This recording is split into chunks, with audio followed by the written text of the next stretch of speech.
అదిటుందా? అంత జరిగిందా? అందుకేనా తాతయ్యని ఇంత బాధలు పెడుతున్నావు? ఇకనైనా మారిపోతావా? చెప్పు వదినా చెప్పు. మా నాన్న వాళ్ళని కట్నం డబ్బుల కోసం చాలా వేధించాడని ఇబ్బందులు పెట్టాను, కానీ ఆయన అంటే నాకు గౌరవం.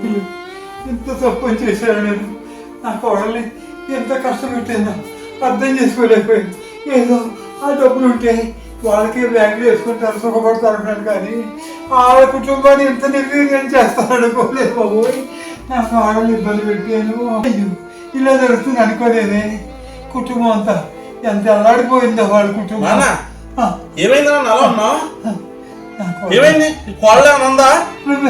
అమ్మాయి బంగారు అనకరా, నేను అపార్థం చేసుకున్నాను. కోళ్ళని అపార్థం చేసుకుని కుటుంబం అలా కల్లోలం చేసుకున్నాను. అంతే తప్పించి నాన్న మిస్టేక్ రాదే. ఇందులో నీ తప్పేమీ లేదు నాన్న. కట్నం తీసుకుంటే మేమేదో బాగుపడతామని చెప్పి నువ్వు ఆలోచించావు, కానీ మేము ప్రేమించుకున్న విషయం నీకు చెప్పినా అప్పటికి ఆ విషయం తెలియలేదు. కానీ పెళ్లి చూపులకి తన్నా తీసుకొచ్చాక చూసావా, అప్పుడు నాకు చాలా సంతోషం వేసింది. కానీ తనకి నీకు చెప్పలేకపోయాను.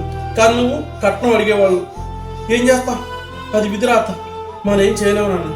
మీ కోళ్ళ ఎక్కడి నుంచి నీ మాట ఉంటాను, నువ్వేం బాధపడతావు. అది మార్చేది చాలు, సిగ్గేస్తుంది. రేపే చెల్లెల్ని కేకేసి మంచి చెడ్డ మాట్లాడతాం కోళ్ళతో, ఓకేనా? పని చేయరా, అప్పుడే కొంచెం సంతోషిస్తాను. అలాగే ఈ గోడ బాధపడకు. ఏంటే అంత అలా ఆలోచించుకున్నావు ఏంటి వచ్చిన కాడి నుంచి? అదేం కాదండి, ఏమైంది? మీ నాన్నగారిని నేను ఏమైనా ఇబ్బందులు పెట్టానండి? అవును, నీ తప్పు నువ్వు తెలుసుకున్నావు కదా. అయినా తప్పు నీది కదలేవే, ఆ తప్పు మా నాన్నది.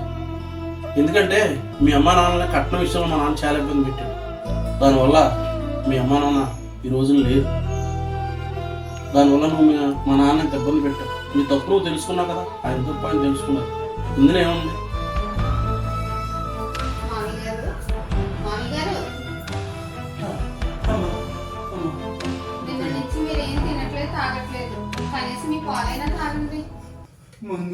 ముందు క్షమించావు తల్లి. దేనికి మామయ్య గారు? పెళ్లి విషయంలో కట్నం డబ్బుల గురించి ఎంత పట్టుబట్టారు కదమ్మా. అప్పుడు మీ తల్లిదండ్రులు ఎంత అలా అల్లాడిపోతారో తెలియలేదమ్మా. నన్ను క్షమించమ్మా. మామయ్య గారు, వాళ్ళకి నేను ఒక్కదాన్నే కూతుర్ని కదా, మీరు ఆ కట్నం విషయంలో అంత ఇబ్బంది పెట్టుకున్నట్టు వాళ్ళు అలా అయ్యేవారు కాదు. సరే నేను పాలు తాగండి ముందు. అవునమ్మా.